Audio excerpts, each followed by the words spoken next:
చెప్పకుండా కాంగ్రెస్ పార్టీ నాయకులు అంటే ఇప్పుడు ఎన్ఎం శ్రీనివాస్ రెడ్డి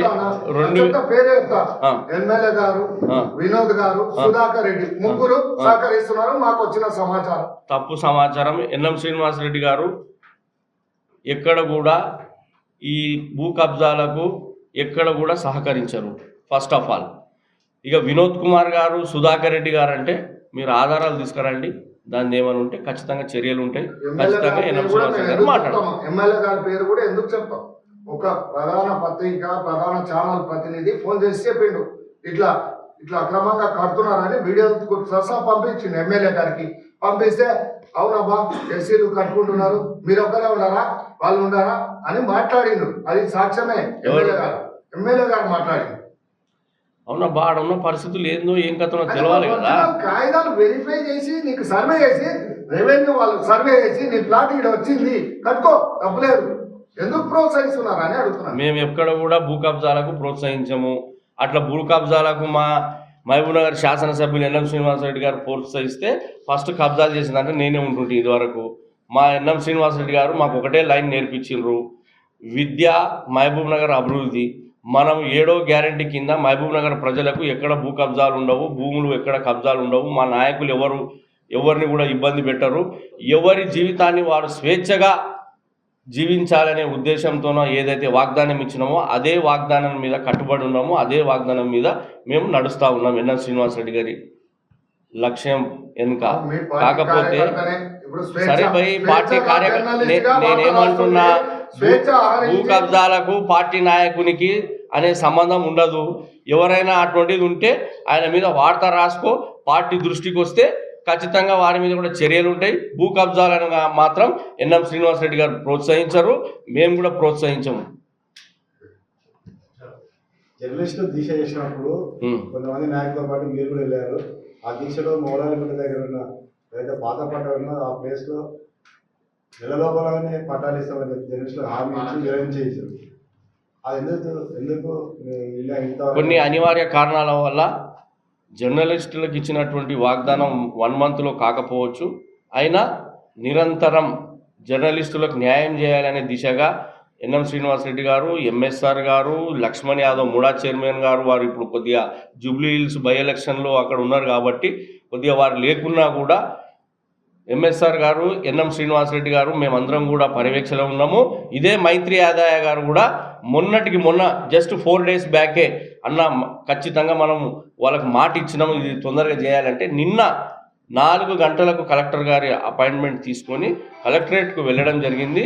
అక్కడ ఆర్డీఓ గారు మరియు జాయింట్ కలెక్టర్ గారు లేకపోవడంతో ఆ సమస్య నాకు తెలిసి దాదాపు సోమవారం మంగళవారం కూర్చొని పూర్తి స్థాయిలో ఈ సమస్యను పరిష్కరించి జర్నలిస్టులకు న్యాయం చేసే దిశగానే ఎన్ఎం శ్రీనివాసరెడ్డి గారు ఉన్నారని చెప్పి నేను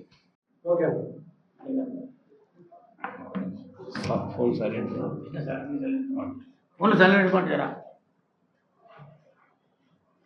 ఈనాటి మీడియా సమావేశానికి విచ్చేసినటువంటి సీనియర్ కాంగ్రెస్ నాయకులు మైత్రి ఆదాయ గారు, ఎక్స్ కౌన్సిలర్ రామకృష్ణ గారు మరియు మిగతా సభ్యులందరికీ కూడా, నాతో పాటు ఉన్న మిగతా సభ్యులందరికీ కూడా నమస్కారం తెలియజేసుకుంటూ మీడియా మిత్రులకు అందరికీ కూడా హృదయపూర్వక నమస్సుమాంజలు. మరి నిన్న గంజి ఆంజనేయులు గారు మత్స్యశాఖ సహకార మాజీ పర్సన్ ఇన్ఛార్జ్ గారు పత్రికా సమావేశంలో మాట్లాడినటువంటి సందర్భంలో ఈరోజు జిల్లా అధ్యక్షులు మరియు ఎన్ఎం శ్రీనివాసరెడ్డి గారి మహబూబ్నగర్ శాసనసభ్యులు ఎన్ఎం శ్రీనివాసరెడ్డి గారి ఆదేశానుసారము పార్టీ లైన్లో ఉండి పార్టీని మరియు ఎమ్మెల్యే గారిని విమర్శిస్తూ మాట్లాడడం అనేది సబబు కాదని నేను గంజి ఆంజనేయులు గారిని హెచ్చరిస్తూ ఉన్నా. నీకు ఏదైనా బాధ కలిగితే ఎమ్మెల్యే గారు ఉన్నారు, జిల్లా అధ్యక్షులు ఉన్నారు, వారితో ఇంకా ఇతర సీనియర్ నాయకులు ఉన్నారు, వారితో నీకు కలిగినటువంటి బాధను షేర్ చేసుకోవాలి. కానీ బహిరంగంగా ప్రెస్ మీట్ పెట్టి కాంగ్రెస్ పార్టీ నాకు అన్యాయం చేసింది, 2 ఎమ్మెల్యేలు నాకు లెటర్ ఇచ్చిండ్రు, కార్పొరేషన్ చైర్మన్ నాకు లెటర్ ఇచ్చిండు, లోకల్ ఎమ్మెల్యే నాకు లెటర్ ఇస్తలేడు అంటే 30-35 ఏళ్ళకెళ్ళి కాంగ్రెస్ పార్టీలో ఉండి 2 పర్యాయాలు కౌన్సిలర్గా నువ్వు పనిచేసి మళ్ళీ నీ సొంత ఆస్తులు కాపాడుకోవడానికి కాంగ్రెస్ పార్టీని వీడి బీఆర్ఎస్ పార్టీలో చేరినప్పుడు నీకు పార్టీ గుర్తుకు రాలేదా? నీ ఆస్తులు కాపాడుకోవడానికి నేషనల్ హైవే మీద నీకు ఉన్నటువంటి కాంప్లెక్స్ ఆస్తులు కాపాడుకోవడానికి, శ్రీనివాస్ కాలనీలో ఉన్నటువంటి భూములు కాపాడుకోవడానికి శ్రీనివాస్ గౌడ్ ఎంబడి నువ్వు పోలేదా? తెలంగాణ ఉద్యమంలో చురుకైన పాత్ర వహించినటువంటి నాయకుడు గోనెల శ్రీనివాస్ గౌడ్ బాధితుల్లో ఒక బాధితుడు గోనెల శ్రీనివాస్. ఆయనతో పాటు చాలామంది ఇంకా బాధితులు ఉన్నారు మహబూబ్ నగర్లో. మరి దాదాపు 21 సంవత్సరం నుంచి నేను జిల్లా కాంగ్రెస్ పార్టీలో వండుకుంటూ వివిధ పదవుల్లో హోదాల్లో వండుకుంటూ నేను ఆశించిన పదవి నాకు కూడా రాలేదు. మరి నేను కూడా పార్టీ లైన్ తప్పి ప్రెస్ మీట్ పెట్టడం జరిగిందా ఏంటన్నా? మేము కూడా జైల్లో పాలైనాం, శ్రీనివాస్ గౌడ్ బాధితులం. శ్రీనివాస్ గౌడ్ 27 రోజులు నన్ను కూడా జైల్లో పెట్టిండు. నువ్వు ఏడున్నావన్నా? గంజి ఆంజనేయులు గారు మిమ్మల్ని నేను అడుగుతా ఉన్నా, ఏడున్నావు నువ్వు? పార్టీని అర్ధాంతరంగా కష్టకాలంలో విడిచిపెట్టి వెళ్ళిపోయినావు. కొందరి మాటలు విని నీ ఆస్తిని నువ్వు కాపాడుకోవడానికి పార్టీని విడిచిపెట్టి వెళ్ళిపోయినావు. నేను ఇంకా కాంగ్రెస్ పార్టీ అంటావు. నీ ఇంటికి ఎమ్మెల్యే ఎన్ఎం శ్రీనివాసరెడ్డి గారు, గంజాంజనేయులు గారు, నేను కాంగ్రెస్ పార్టీ తరఫున పోటీ అభ్యర్థిని, నాకు నీ సపోర్ట్ చేయమని అడగడానికి నీ ఇంటికి వస్తే నేను ఎంపీ వెంకటేష్ అన్న గారు, ఇదే గోనెల శ్రీనివాస్ ఉన్నాడు, ఎమ్మెల్యే ఎన్ఎం శ్రీనివాసరెడ్డి గారు సమక్షంలో నువ్వేమన్నావు? అన్న అవతల క్యాండిడేటు మా భూముల మీద పడ్డాడు, మా భూములన్నీ ఆక్రమిస్తాడు, మా భూములన్నీ గ్రీన్ బెల్ట్లోకి వేసిండు, రోడ్ కటింగ్లో మా ఆస్తులు కట్ చేస్తున్నాడు, నేను మీకు సపోర్ట్ చేయలేనన్నా, నేను జడ్చలకు పోయి ఎన్నికల్లో తిరుగుతా అన్నా అని చెప్పి నీ ఇంటికి వస్తే మాకు చెప్పినావు. ఐఎమ్ లైవ్, నేను లైవ్లో ఉన్నా. నీ ఇంటికి వచ్చి ఛాయ్ తాగేది కూడా ఎన్ఎం శ్రీనివాసరెడ్డి కింద పెట్టి, పాండి మంచిది గంజి ఆంజనేయులు అన్న అని చెప్పి నీకు దండం పెట్టి మేము బయటకు వచ్చినాం. నువ్వు ఈరోజు కాంగ్రెస్ పార్టీ గురించి మాట్లాడుతావు. కాంగ్రెస్ పార్టీకి నువ్వు ఏడ పని చేసినావన్నా? నువ్వు మళ్ళీ గెలిచిన తర్వాత అయినా ఎన్ఎం శ్రీనివాసరెడ్డి గారి విశాలమైన హృదయంతో నిన్ను మత్స్యశాఖ పర్సనల్ ఇన్ఛార్జ్గా నియమిస్తే ఏనాడు కూడా అడ్డు చెప్పలే. ఎందుకు ఇచ్చిర్రా గంజనేల అని చెప్పలే ఎవరికి కూడా. సరే కొనసాగకో, కాంగ్రెస్ పార్టీలో 30 ఏళ్ళు చేసిండు, తన ఆస్తులు కాపాడుకోవడానికి బీఆర్ఎస్ పార్టీలోకి వెళ్ళినా కూడా నిన్ను ఎక్కడ కూడా ఎన్ఎం శ్రీనివాసరెడ్డి గారు ఇబ్బంది పెట్టలే, కాంగ్రెస్ పార్టీ ఇబ్బంది పెట్టలే. అయినా నిన్ను 30 ఏళ్ళ కింద ఉన్నటువంటి సభ్యుడే అనుకొని కాంగ్రెస్ పార్టీ హక్కున చేర్చుకున్నది. అలాంటి కాంగ్రెస్ పార్టీని నువ్వు ఈరోజు తిడుతూ ఉన్నవే. కాంగ్రెస్ పార్టీ నాకు అన్యాయం చేసింది, అన్యాయం చేస్తే 2 సార్లు ఎట్లా కౌన్సిలర్ పోయినావు? 3ఓసారి టికెట్ ఇచ్చినాం, 3ఓసారి ఓడిపోయినావు. ఓడిపోగానే నువ్వు బీఆర్ఎస్ పార్టీలకు నీ ఆస్తులు కాపాడుకోవడానికి పోయినావు. 2020లో 2021 సమయంలో 20లో ఎలక్షన్ అయిపోయినాయి, 2021లో నువ్వు మీ అన్నదమ్ములు అందరూ కలిసి టీఆర్ఎస్ పార్టీలో చేరి. మరి నీకు కాంగ్రెస్ పార్టీ ఎక్కడ అన్యాయం చేసిందన్న? 24లో అధికారంలోకి రాగానే మళ్ళీ నీకు మత్స్యశాఖ పదవి నీకే వచ్చింది కదా. మేము కాంగ్రెస్ పార్టీ తరఫున ఏ నాయకుడన్నా ఏ కార్యకర్తనా నీకు అడ్డు చెప్పిండా? అరే సరే కష్టకాలంలో ఆయనకి ఇబ్బంది ఉండొచ్చు, పోవచ్చు అని చెప్పే ఉద్దేశంతోనే గప్పుకున్నావు. ఈరోజు నీవు యువకులు రావాలి, ఇక ఉన్నంతకాలం పదవులు మీరే అనుభవించాలనా? కొత్తోళ్ళకి రావద్దా? యువకులకు రావద్దా? పార్టీని పటిష్టత చేయొద్దా? మీ మత్స్యశాఖను పటిష్టత చేయొద్దా? మీ చెరువులను కాపాడొద్దా? ఎవరికి ఇచ్చినామా? మీ ముదిరాజ్ సామాజిక వర్గానికే ఇచ్చినాం కదా.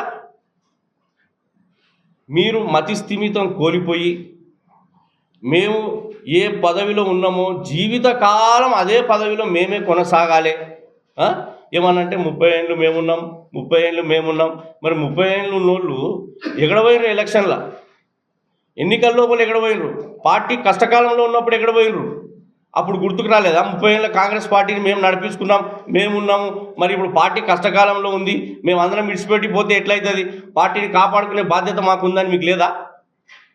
నేను గంజంజన్ గారిని ఒకటే అడుగుతా ఉన్నా, హెచ్చరిస్తా ఉన్నా, పార్టీ లైన్లో ఎవరైనా సరే కాంగ్రెస్ పార్టీ కార్యకర్త ఉండొచ్చు, అధినాయకుడు ఉండొచ్చు, కానీ ఎట్టి పరిస్థితిలో దీనిపైన మీకు చర్యలు ఉంటాయి, క్రమశిక్షణ చర్యలు ఉంటాయి.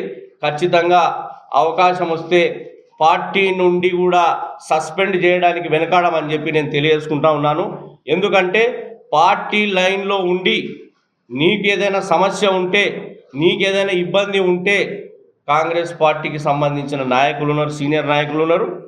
గతంలో నీకు అవినాభావ సంబంధాలు ఉన్నటువంటి నాయకులు కూడా ఉన్నారు. మరి మహబూబ్ నగర్ శాసనసభ్యులు ఎన్ఎం శ్రీనివాసరెడ్డి గారు ఉన్నారు. మరి కాంగ్రెస్ పార్టీకి సంబంధించినటువంటి జిల్లా అధ్యక్షులు మధుసూదన్ రెడ్డి గారు ఉన్నారు. వీళ్ళని ఇడిచిపెట్టి నువ్వు ఎవరినో టీఆర్ఎస్ నాయకులను పక్కన పెట్టుకొని నాకు సపోర్ట్ చేసిండ్రు అప్పుడు అని చెప్పి పెట్టుకొని కాంగ్రెస్ పార్టీ మీద నీవు అవాకులు చవాకులు మాట్లాడితే, ఫస్ట్ నీవు కాంగ్రెస్ పార్టీలో ఉన్నట్ట, బీఆర్ఎస్ పార్టీలో ఉన్నట్ట, నీ అంతరాత్మకు నీవు ఫస్ట్ ఆలోచన చేసుకొని మాట్లాడాలని చెప్పి జిల్లా కాంగ్రెస్ పార్టీ జనరల్ సెక్రటరీగా నేను మిమ్మల్ని హెచ్చరిస్తూ ఉన్నాను. రాబోయే రోజుల్లో మీకు క్రమశిక్షణ చర్యలు ఉంటాయి. ఖచ్చితంగా ఎవరిని కూడా, ఎవరు పార్టీ లైన్ దాటినా, ఎవరిని చిన్న కార్యకర్త ఉన్నా, పెద్ద నాయకుడున్నా ఖచ్చితంగా చర్యలు ఉంటాయని చెప్పి తెలియజేసుకుంటాను. ఈరోజు పాలమూరులో ఒక విచిత్ర సన్నివేశం కనిపిస్తుంది. ఎందుకంటే ఎలక్షన్లో 10 సంవత్సరాల్లో అక్రమ కేసులు, అక్రమ నిర్బంధాలు పడి కాంగ్రెస్ పార్టీకి సపోర్ట్ చేసి విధానంగా ఉండి కొట్లాడిన వాళ్ళకు, లేకపోతే పోరాటం చేసిన వాళ్ళకు పదవులతో కూడా కొంతమంది ఓర్చుకోలేని పరిస్థితి దాపురిస్తుంది. ఎందుకంటే నిన్ననే గంజాంజలి అనే వ్యక్తి ఆయన ఆస్తులు కాపాడుకోవడానికి మా ముదిరాజులకు మాజీ మంత్రి ఎన్ఎం శ్రీనివాసరెడ్డి గారికి ఒక కొట్లాట వచ్చినప్పుడు ఆయన ఒక ముదిరాజు బిడ్డ అయి ఉండి ఆయన మాట్లాడకుండా మా మీద, రామకృష్ణ గారి మీద, గోనజీన్ మీద, పరమేశ్వర్ మీద, ఇట్లా పరమేశ్వర కృష్ణ మీద 12 మంది కేసు అయినప్పుడు ఆయన ప్రెస్ మీట్లో కూర్చొని మాకు ఆపోజిట్ కౌంటర్ ఇచ్చిండు. శ్రీనివాస్ గౌడ్ వైపు నిలబడి అటువంటి వ్యక్తి ఆయన ఎలక్షన్లో కూడా లేడు. ఆయన ఇంటి దగ్గరికి మా వాళ్ళు అందరు పోతే ఏమన్నాడు, నేను జైలు నా ఆస్తులు కబ్జా చేస్తాడని బెదిరిస్తాడు ఆయన, ఇక్కడ ఉండనని చెప్పి జడ్జాలకు పోయాడు. జడ్జాలకు పోయి ఎలక్షన్లు కలిసినాక అసలు నా టీఆర్లో కలిసిన తర్వాత కలిసింది ఉంది, కానీ కాంగ్రెస్కి వచ్చింది లేదు. అయినా సరే ఎమ్మెల్యే ఎన్ఎం శ్రీనివాసరెడ్డి సార్ గారు మన ముదిరాజులు ఎన్ వెంకటేశ్వర గారు చెప్పి పదవి ఇప్పించింది. అప్పుడు యాక్చువల్ అప్పుడే కొనాల్సింది రావాలి, ఆయన మేము కౌంటర్ చేయలేదు. ఎందుకంటే మనం ముదిరాజుగా ఉండకోకని చెప్పినాం. కానీ ఆయన కూడా సార్ కూడా సరే సీనియర్గా ఉండకోకో ఆయన భయపడిపోయినా అని చెప్పి ఉన్నాం. కానీ ఈరోజు కొనసాగకి ఇచ్చిందాడే ఈయన ప్రెస్ మీట్లో పెట్టి కాంగ్రెస్ పార్టీ నాకు అన్యాయం చేసింది, ఆయన కాంగ్రెస్ కార్యకర్త కాదంటాడు. కాంగ్రెస్ కార్యకర్త కాదు, కాంగ్రెస్ పార్టీ ఆపదలో ఉన్నప్పుడు నువ్వు ఏడున్నావు. ఇలా రాఘవేంద్ర రాజు కాంగ్రెస్ పార్టీ అని అరెస్ట్ చేయడం నువ్వు ఏడున్నావు. ఒక వినోద్ కుమార్, లక్ష్మీనాథ్, ఒక ఎన్ వెంకటేష్, ఒక సిరాజ్ గారి మేము కొట్లాను కదా, నువ్వు ఏడున్నావు. మరి ఒక ఫోటో చూపించి ఉపచారం చేస్తున్నాం. నువ్వు శ్రీనివాస్ గౌడ్ కాపాడు కానీ, టీఆర్ఎస్ పార్టీ కాపాడు కానీ ఒక్క వీడియో, ఒక్క ఫోటోని చూపిస్తున్నాం. నువ్వు అప్పటికెళ్ళి టీఆర్ మనిషివే, ఇప్పుడు టీఆర్ మనిషివే. నిన్న కూడా నీ పక్కల కొన్ని రాములు టీఆర్ఎస్ ఆయన, పక్కన టీఆర్ఎస్ ఆయన, టీఆర్ఎస్ అనుకొని నువ్వు ప్రెస్ మీట్ పెడుతున్నావు. నీకు ఏడ నిబద్ధత ఉంది? ఒక ముదిరాకి ఇచ్చినప్పుడు నువ్వు సంతోషపడాలి. ఎమ్మెల్యే గారిని అంటావు, ఎమ్మెల్యే ఎందుకంటావు నువ్వు? ఎమ్మెల్యే గారు చేసిండు ఇట్లా అంటే, ఎమ్మెల్యే గారు ముదిరాలని పైకి తేవాలని ఆయన ఆలోచన చేస్తున్నాడు, ఆయన చేసిండు. నీకు ఏమైనా సమస్య ఉంటే ఉన్నాం కదా, ఎన్నికడుతున్నాడు, సంజయ్ ముదిరాజు ఉన్నాడు, మేమున్నాము, కులంలో మాట్లాడుకోవాలి, ఏంది అన్యాయం అని చెప్పేసి. ఆయన ఎల్లకాలం నీకే ఉండాలి బదులు. గొర్రెల్సిన పని చేయలేడా? వండికి రాత్రి పగులు సారెంబడి తిరిగి పని చేసినాము. శ్రీనివాస్ గౌడ్కు అడ్డాను వాళ్ళ భార్యకు ట్రాన్స్ఫర్ ఇచ్చిండు, ఎక్కడనో కర్ణాటక చేస్తే ఇంజక్షన్ ఆర్డర్ ఇచ్చినాము, వీటి గిరం పెట్టకుండా చేసిండు. ఎన్నో చేసింది శ్రీనివాస్ గౌడ్. నువ్వు ముదిరాజు ఉండి మరి ఎందుకు రాలేవు? నువ్వు ముదిరాజు ముసుగులో ఉండి శ్రీనివాస్ గౌడ్ గారి ఆస్తులు కాపాడుకుంటున్నావు, కానీ నువ్వు కాంగ్రెస్ పార్టీ చేసింది లేదు, కాంగ్రెస్ పార్టీ కొట్లాడేది లేదు ఇక్కడ కూడా. కాబట్టి మేము హెచ్చరిస్తున్నాం ఒకటే, ముదిరాజు సంఘం తరఫున కానీ కాంగ్రెస్ పార్టీ తరఫున కానీ కూడా. ఎందుకంటే ముదిరాజులో కూడా మేము ఉన్నాము, కొట్లాడిన మేము బాధ్యతం కాబట్టి మేము నీ బాధ్యత ఉంటే ఒకటి చూపిస్తాము. నువ్వు నీకే 10 రోజులంటే కాదు, గోనాల్సిన అందుకోసం ఆయన కూడా నువ్వు 2 సంవత్సరాలు చేసినావు, అయిపోయింది. నెక్స్ట్ ఇంకొకరికి వస్తుంది, సీతార్థ్ ఇంకొకరికి వస్తుంది. ఇది సార్ ఫాల్స్ కానీ సార్ కూడా చెప్పాల్సిన అవసరం లేదు. పదవులు ఇవ్వాలనే విషయాలు కూడా ఎవడు ఏం చేస్తున్నాడు, కాంగ్రెస్ వాళ్ళు ఎవరు ఏ సీనియరు, ఎవరు సత్తా ఎంత ఉంది, ఎవరు ఏం పని చేస్తున్న పార్టీకి అని చూసి ఆయన ఇస్తాడు పదవులు. అంతేగాని మనం అడిగి తిరిగితే రావు పదవులు. నీ పదవిని చూసి ఆ రోజు ఇచ్చిండ్రు, అయిపోయింది. 2 సంవత్సరాలు అయిపోయింది, ఇప్పుడు ఇంకొకరికి ఇచ్చిండ్రు. కాబట్టి నువ్వు మీడియా ముఖంగా మాట్లాడకపోయేదినా కూడా ఏమంటే కాంగ్రెస్ పార్టీకి వచ్చి మాట్లాడుకో, లేదంటే మా పెద్దలు వెంకటేశ్వర సంజయ్ గారు అన్నారు, అది వచ్చి రండి మేము కూర్చొని చర్చించుకుందాం. మేము ఉన్న ముదిరాజ్ బిల్డింగ్లో ముదిరాజ్ బిల్డింగ్ అన్యాయం కానీ పెద్ద మీటింగ్ విన్నాం. నువ్వు ఎందుకు రాలేవు? నువ్వు ఒక ముదిరాజ్ కాదా? నువ్వు ఎందుకు రాలేవు? నువ్వు ముదిరాజులు అక్రమ కేసు పెట్టి రోడ్డు మీద వేసినప్పుడు అందరు తింటారు మా ముదిరాజులు అందరూ. నువ్వు ఎందుకు రాలేవు? నువ్వు ఆ రోజు నువ్వు ముదిరాజు ముసుగులో బతకడం కాదు. నువ్వు ముదిరాజు అయితే ముదిరాజు ప్రకారం చేసుకో. నేను ముదిరాజు నాకు వేయలేనంటే కాదు. ముదిరాజులు అందరికీ అవకాశం కావాలి. ఇలా అందరికీ వస్తుంది, రేపు మాకు కూడా వస్తాయి పదవులు. నేను ఎల్లకాలం కాదు కదా, లిమిటెడ్ పీరియడ్ ఉంటుంది. 1 year ఇచ్చి నాకు ఆయన కంట్రోల్ చేయని. అంతేగాని ఇలాంటి ఎమ్మెల్యే గారి మీద కానీ కాంగ్రెస్ పార్టీ మీద మాట్లాడడం చాలా సరైన విధానం కాదు. ఏదైనా ఉంటే మీరు పార్టీ చర్చించుకోవాలని కోరుకుంటున్నాం. ఈ జర్నలిస్టులది కూడా మేము ఆల్రెడీ ముడాచర్మ లక్ష్మీనాథవ్, సిరాజ్ ఖాద్రి, ఎంఎస్ఆర్ మేము అంత వెళ్ళి కూడా ఆ రోజు పల్లరసం ఇచ్చి దీక్ష విరమించినాం.